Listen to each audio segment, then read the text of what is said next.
Good morning. Software engineering के आज के वीडियो लेक्चर में हमारा टॉपिक है important qualities of software product. आज के दिन में जो सॉफ्टवेयर प्रोडक्ट्स हैं इसके इम्पॉर्टेंट क्वालिटीज क्या क्या हैं इसके बारे में आज हम लोग डिस्कस करेंगे। एक सॉफ्टवेयर के अंदर बहुत सारी क्वालिटीज होनी चाहिए और इन क्वालिटीज पे फोकस जब सॉफ्टवेयर डेवलपर इस सॉफ्टवेयर को बना रहा होता है उसी समय उन्हें इन क्वालिटीज पे फोकस करना होता है, ताकि जब सॉफ्टवेयर बन के तैयार हो तो एक अच्छा सा क्वालिफाइड सॉफ्टवेयर प्रोडक्ट प्रोड्यूस हो सके। ऐसे जनरली आज के दिन में ऐसे सॉफ्टवेयर्स का ज़्यादा डिमांड है जो रिलायबल हो और यूजर फ्रेंडली हो, मतलब यूजर्स जिस सॉफ्टवेयर का आसानी से इस्तेमाल कर सके। अगर हम यूजर्स की बात करें तो आज के दिन में software users top to bottom society तक के लोग हैं और इन यूजर्स का अलग अलग नॉलेज है। आज के दिन में जो बिल्कुल पढ़े लिखे नहीं हैं वो भी सॉफ्टवेयर्स का इस्तेमाल कर रहे हैं, तो जो नहीं पढ़े लिखे लोग हैं वो सॉफ्टवेयर के यूजर फ्रेंडलीनेस के कारण ही इसका इस्तेमाल कर पाते हैं। इसलिए यूजर फ्रेंडली सॉफ्टवेयर का आज के दिन में ज़्यादा डिमांड है। प्लस दूसरी चीज है रिलायबिलिटी। कोई भी सॉफ्टवेयर विश्वसनीय होना चाहिए तभी हम उसका इस्तेमाल करेंगे। आज के दिन में आप देख रहे हैं बहुत सारे सॉफ्टवेयर्स को बैन किया जा रहा है क्योंकि उससे आपके कंप्यूटिंग डिवाइस का डाटा लीक हो सकता है उस सॉफ्टवेयर के थ्रू, तो ऐसे सॉफ्टवेयर्स को बैन कर दिया जाता है। सॉफ्टवेयर्स आज के दिन में कॉम्प्लिकेटेड से कॉम्प्लिकेटेड वर्क्स के लिए इस्तेमाल किया जा रहा है। मैंने आपको बताया था पिछले वीडियो लेक्चर में कि जो सैटेलाइट हम लोग लॉन्च करते हैं या स्पेसक्राफ्ट का जो लॉन्च करते हैं तो वो सब काम भी सॉफ्टवेयर के थ्रू ही होता है। जो एयर ट्रैफिक कंट्रोल है वो भी काम सॉफ्टवेयर के थ्रू ही होता है। और अगर उस समय हमारे पास विश्वसनीय सॉफ्टवेयर नहीं होगा तो कोई भी बड़ी घटना या दुर्घटना घट सकती है। तो इसलिए सॉफ्टवेयर रोबस्ट होना चाहिए, रिलायबल होना चाहिए और यूजर फ्रेंडली होना चाहिए। सॉफ्टवेयर के कुछ इंपॉर्टेंट क्वालिटीज के बारे में हम लोग अब डिस्कस करेंगे। सॉफ्टवेयर का पहला इंपॉर्टेंट क्वालिटी है करेक्टनेस। करेक्टनेस कहने का मतलब हुआ कि जिस पर्पज से सॉफ्टवेयर को बनाया गया है सॉफ्टवेयर उस पर्पज को फुलफिल करना चाहिए। फॉर एग्जाम्पल आप देखते हैं आपके पास और आप डिफरेंट सॉफ्टवेयर्स का इस्तेमाल करते हैं और जब भी आप डिफरेंट सॉफ्टवेयर्स का इस्तेमाल करते हैं तो आपका पर्पज भी डिफरेंट होता है।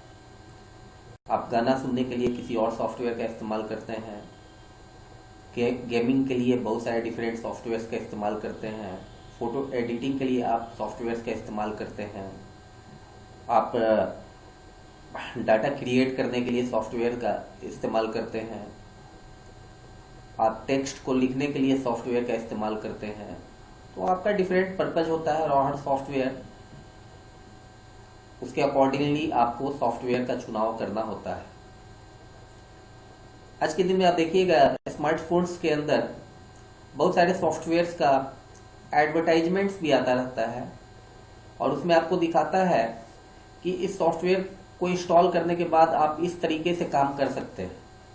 लेकिन जैसे ही आप उस सॉफ्टवेयर को प्ले स्टोर से डाउनलोड करते हैं और एडवर्टाइजमेंट में दिखाए गए फीचर का इस्तेमाल करने जाते हैं तो आपको पता चलता है वो फीचर उस सॉफ्टवेयर में अवेलेबल नहीं है।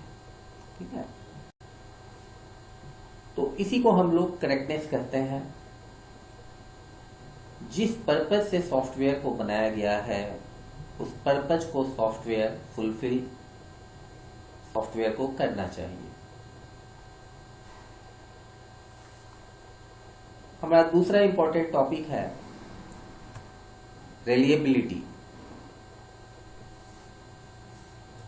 रिलायबिलिटी का मतलब हो गया विश्वसनीय।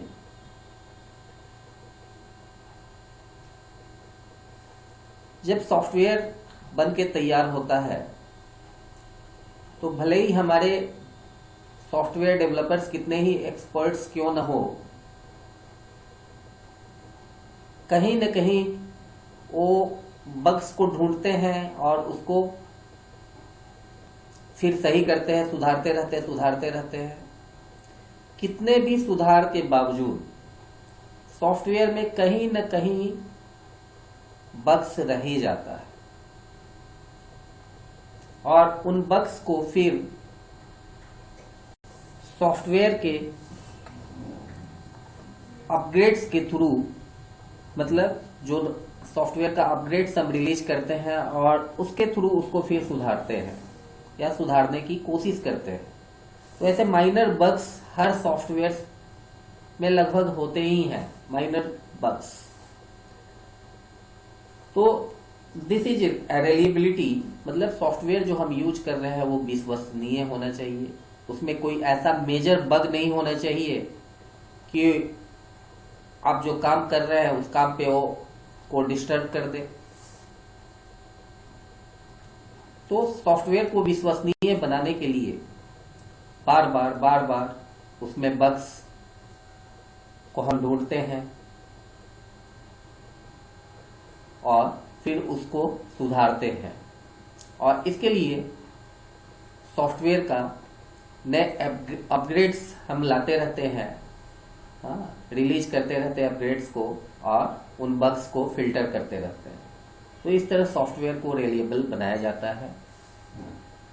अगला जो इम्पोर्टेंट क्वालिटी है सॉफ्टवेयर का वो है रोबस्टनेस। रोबस्ट का मतलब होता है स्ट्रॉन्ग। एक सॉफ्टवेयर स्ट्रॉन्ग होना चाहिए। अब देख रहे हैं आज के दिन में एक सॉफ्टवेयर डिफरेंट डिवाइसेस के अंदर, सिमिलर सॉफ्टवेयर डिफरेंट डिवाइसेस के अंदर हम इस्तेमाल करते हैं। कोई डिवाइस लो कॉन्फ़िगरेशन का होता है। लो कॉन्फ़िगरेशन डिवाइस से आप क्या समझते हैं? जिसकी प्रोसेसिंग कैपेबिलिटी कम हो, रैम स्पेस जिसमें कम हो, हार्ड डिस्क स्पेस कम हो। तो एक ही सॉफ्टवेयर, फॉर एग्जांपल आप कोई भी सॉफ्टवेयर ले लीजिए, तो मार्केट के अंदर जितने भी कंप्यूटिंग डिवाइसेस हैं तो हर डिवाइस सिमिलर स्पेसिफिकेशन का नहीं होता है, अलग अलग स्पेसिफिकेशन का होता है। और उस सॉफ्टवेयर को उन अलग अलग स्पेसिफिकेशंस के हार्डवेयर्स के साथ काम करना होता है। तो जब तक हमारा सॉफ्टवेयर रोबस्ट नहीं होगा तब तक वो डिफरेंट हार्डवेयर कॉन्फ़िगरेशंस के साथ वर्क नहीं कर सकता है। और इतना ही नहीं है, मार्केट के अंदर बहुत सारे डिफरेंट ऑपरेटिंग सिस्टम्स भी हैं। जैसे हम देख रहे हैं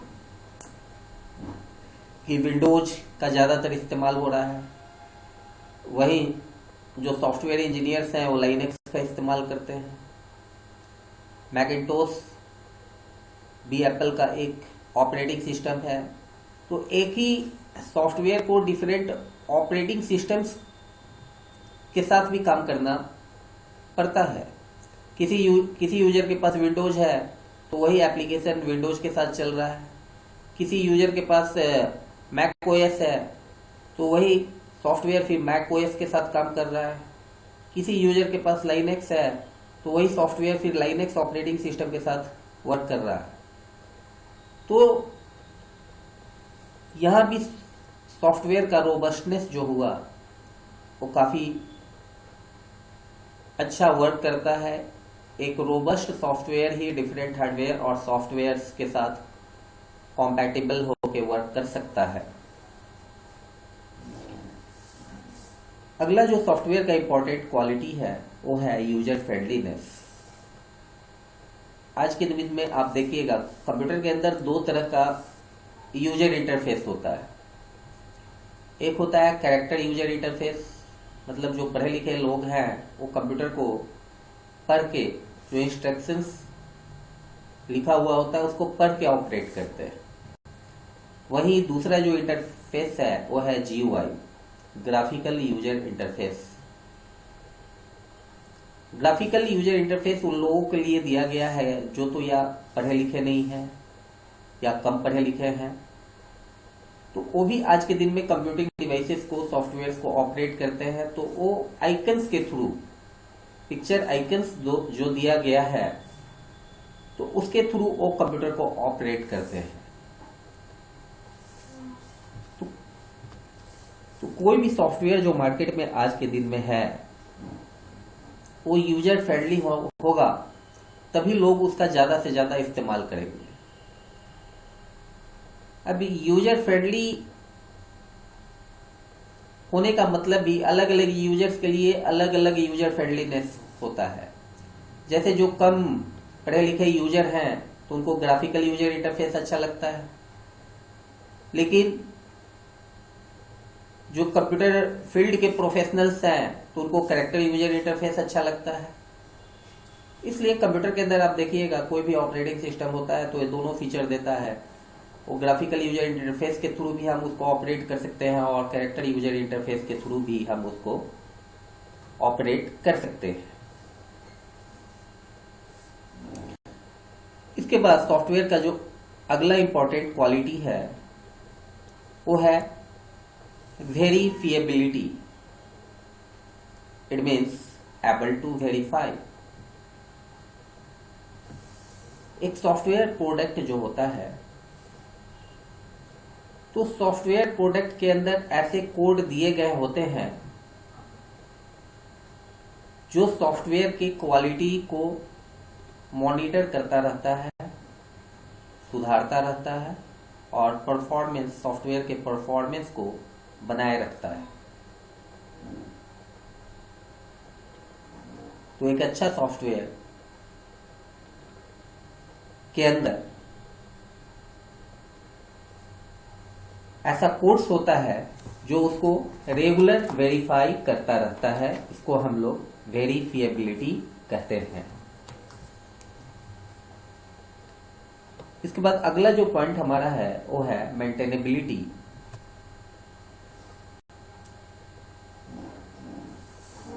एक अच्छा सॉफ्टवेयर वही है जिसको मेंटेन किया जा सके, जिसका मेंटेनेंस किया जा सके। जब सॉफ्टवेयर हम इस्तेमाल करते हैं तो सॉफ्टवेयर के अंदर क्या होता है, बग्स आते रहते हैं, उसमें एरर्स आते रहते हैं और उन एरर्स को फिक्स करना पड़ता है। हमें उन एरर्स को सुधारने की जरूरत पड़ती है, तभी जाके वो सॉफ्टवेयर अच्छी तरीके से वर्क करेगा। मेंटेनेंस तो हर चीज का है, इंसान भी है तो ऐसा नहीं है कि जन्म ले लिया तो सीधा मरेगा ही। इंसान भी जो एक लंबा जीवन जीता है तो देखिएगा कि इंसान के मेंटेनेंस में ही इंसान का ज्यादा खर्च होता है। सॉफ्टवेयर में भी क्या होता है कि जो मेंटेनेंस कॉस्ट है तो 60% एंड एवब मेंटेनेंस का ही कॉस्ट होता है। तो सॉफ्टवेयर जब चलेगा तो उसके अंदर एरर्स आएंगे, प्रॉब्लम्स आएंगे और हमें उन्हें ठीक करने की जरूरत भी पड़ती है। मेंटेनेंस की 3 कैटेगरी होती है। मेंटेनेंस में हम करेक्ट करते हैं, मतलब जो भी एरर्स हैं, जो भी बग्स हैं उनको करेक्ट करते हैं। सॉफ्टवेयर को एडेप्टेबल बनाते हैं, मतलब अपने अनुकूल बनाते हैं। और सॉफ्टवेयर को परफेक्ट बनाते हैं, मतलब सॉफ्टवेयर अच्छी तरीके से अपने वर्क को एग्जीक्यूट करे, ऐसा हम लोग सॉफ्टवेयर को बनाते हैं। तो इसको हम लोग बोलते हैं मेंटेनेबिलिटी। अगला जो इंपॉर्टेंट क्वालिटी है वो है रीयूजेबिलिटी।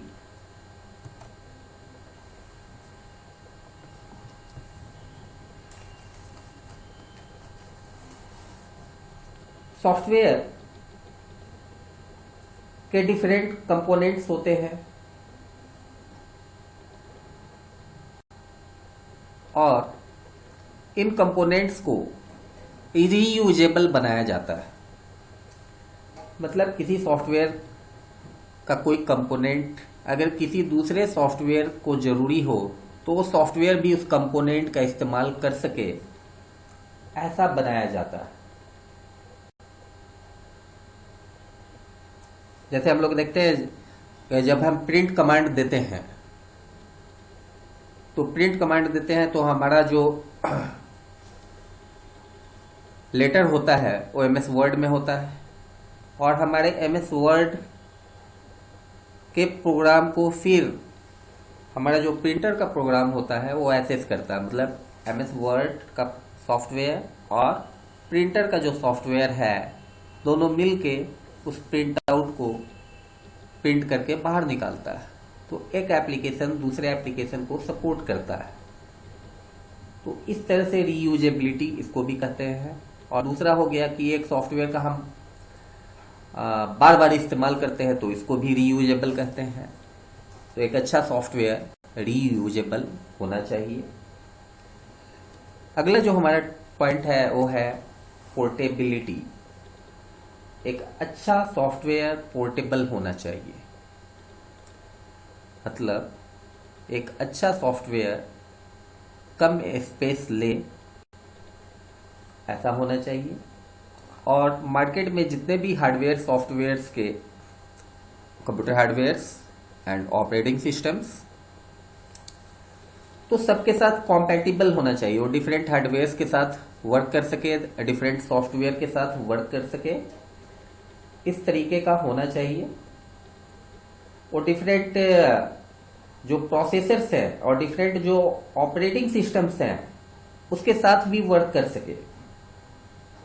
आज के दिन में पोर्टेबिलिटी कंप्यूटर का एक इंपॉर्टेंट इशू बन चुका है। अगला इंपॉर्टेंट क्वालिटी है हमारा मॉड्यूलरिटी। जब भी हम किसी सॉफ्टवेयर प्रोडक्ट को बनाते हैं तो सॉफ्टवेयर प्रोजेक्ट बनाने के बाद सॉफ्टवेयर प्रोजेक्ट को हम डिफरेंट मॉड्यूल्स में बांट देते हैं। जैसे आपका कोई बुक होता है, अब सॉफ्टवेयर इंजीनियरिंग ही आपका जो सब्जेक्ट है तो इसके डिफरेंट चैप्टर्स हैं। इसमें लगभग 9-10 चैप्टर्स होंगे। फर्स्ट चैप्टर कुछ और होगा, सेकेंड चैप्टर कुछ और होगा, थर्ड चैप्टर कुछ और होगा, सबके टॉपिक्स अलग अलग होंगे। तो इसी तरह सॉफ्टवेयर भी जब बनता है तो सॉफ्टवेयर को डिफरेंट पार्ट्स में बांटा जाता है, जिसको हम लोग मॉड्यूलरिटी कहते हैं। तो सॉफ्टवेयर को डिफरेंट पार्ट्स में बांटना, इसको डीकंपोजिशन कहते हैं। डीकंपोजिशन का मतलब हो गया किसी कॉम्प्लेक्स सिस्टम को अलग अलग टुकड़ों में बांटना, दैट इज डीकंपोजिशन। डीकंपोज करने के बाद नेक्स्ट स्टेप जो हमारा होता है वो होता है कंपोजिबिलिटी। जब हम अलग अलग टुकड़ों में बांट देते हैं, उसके कोडिंग्स को लिख लेते हैं, उसके बाद फिर उसको हम कंपोज करते हैं, मतलब फिर इकट्ठा करते हैं। इसमें हम कपलिंग करते हैं डिफरेंट मॉड्यूल्स का और फिर कोहेजन के थ्रू उसको बाइंड करते हैं। और मॉड्यूलरिटी का हमारा तीसरा स्टेप होता है अंडरस्टैंडिंग।